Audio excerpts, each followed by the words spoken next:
صبر کی ایک تقسیم ہے جو علماء نے کی ہے. 3 بنیادی قسم کے صبر ہیں. الصبر علی الطاعہ، اطاعت پر صبر کرنا. حکم ہے روزہ رکھو، روزہ رکھنا ہے، چاہے پیاس سے حلق میں کانٹے پڑ رہے ہوں، مئی اور جون کا روزہ ہو.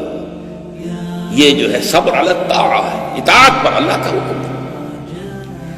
آپ کہیں گئے ہوئے سوات کا اذان صبح کا وقت ہے اور آپ کو وضو کرنی ہے، پانی موجود ہے لیکن یخ ہے، ہاتھ لگانے سے بھی انسان خوف کھاتا، اتنا یخ ہے. لیکن جب پانی ہے تو وضو تو کرنا ہوگا، صبر کرنا پڑے گا. یہ صبر علی الطاعہ کی ایک مثال ہے کہ اطاعت جو ہے اس کے لیے صبر کرنا، جھیلنا، اس کی سختی کو برداشت کرنا، اس میں جو تکلیف ہو اس کو جھیلنا.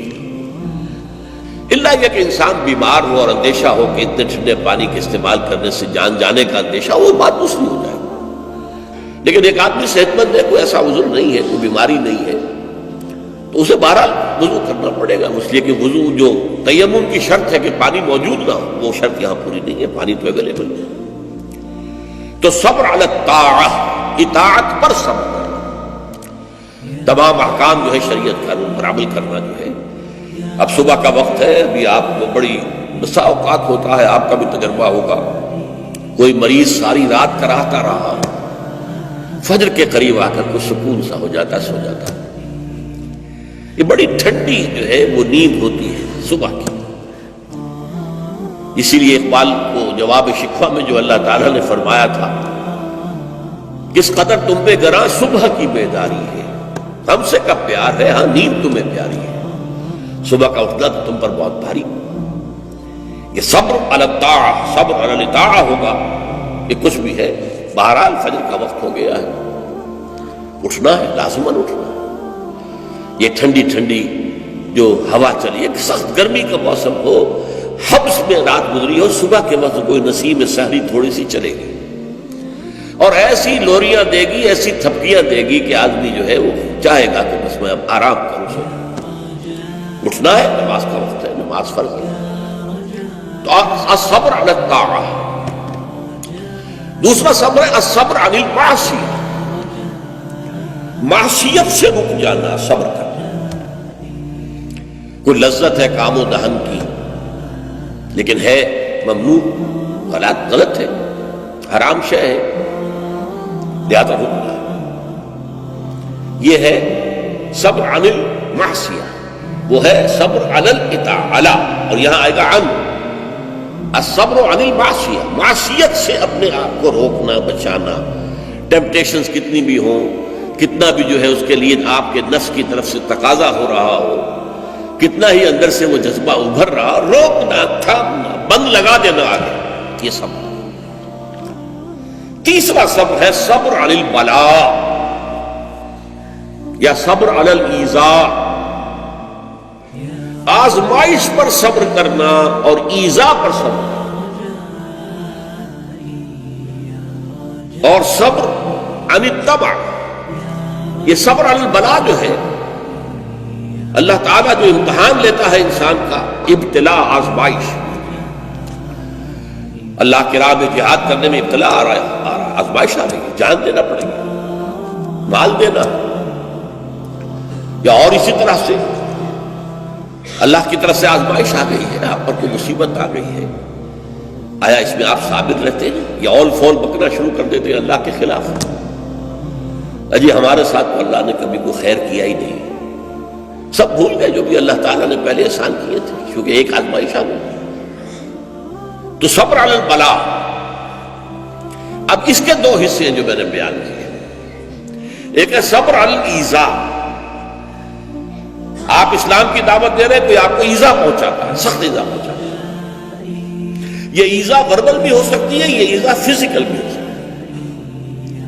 وربل ایذا، پاگل ہو گیا، تمہارا دماغ خراب ہو گیا، تمہاری عقل الٹی ہو گئی، وہ نہیں ہو گئی، تم کسی برے، کوئی بری جو روح ہے اس کے زیر اثر آ گیا، کوئی جن تمہارے کو قابض آ گیا، شیطان. یہ کیا ہو رہا ہے؟ وربل ایذا، زبان سے سکھایا جا رہا ہے. اور ایک جگہ مارا جائے، پیٹا جائے، جیل میں رکھ دیا جائے، بھوکا رکھا جائے ایذا پہنچائیے. اور ایک اسی کا مرحلہ آتا ہے ذرا بعد میں، جب وہ غلط معاشرہ اچھی طرح ٹھوک بجا کر دیکھ لیتا ہے کہ یہ ایذا سے تو یہ باز نہیں آئے، اپنی بات سے جمے ہوئے ہیں، ٹکے ہوئے ہیں، ڈٹے ہوئے ہیں، تو پھر کچھ لالچ دیا جاتا ہے، دیکھو ہم تمہیں اپنا بادشاہ بنا لیں گے، تم یہ بات چھوڑو، دیکھو ہم تمہیں قریش کی جس عورت کی طرف اشارہ کر دو جس کا حسن تمہیں اچھا لگے، ہم اس سے شادی کر دیں گے تمہاری، تمہیں جتنا مال و دولت چاہیے تمہارے قدموں میں ڈال دیں گے، تمہارے بتوں کو برا رکھیں. یہ نہ کہو یہ بات ہے. اب یہ طمع ہے،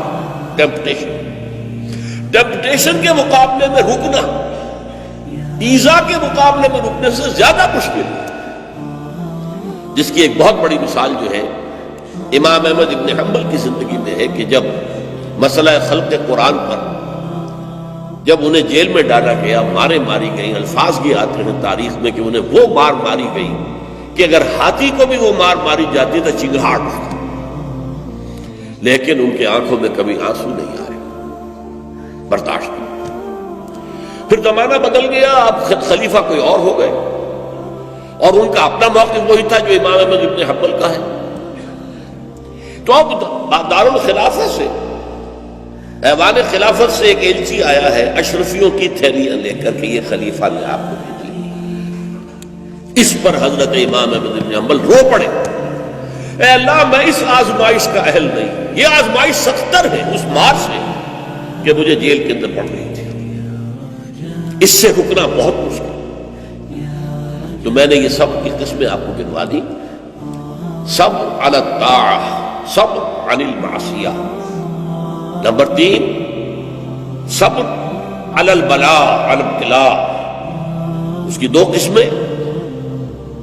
صبر علی الایذاء، اس کی 2 قسمیں، زبانی کلامی وربل یا فزیکل جسمانی طور پر تکلیف پہنچانا. اور پھر صبر عن الطمع، ٹیمپٹیشن کے مقابلے میں اپنے آپ کو روکے رکھنا. یہ صبر کی قسمیں ہیں.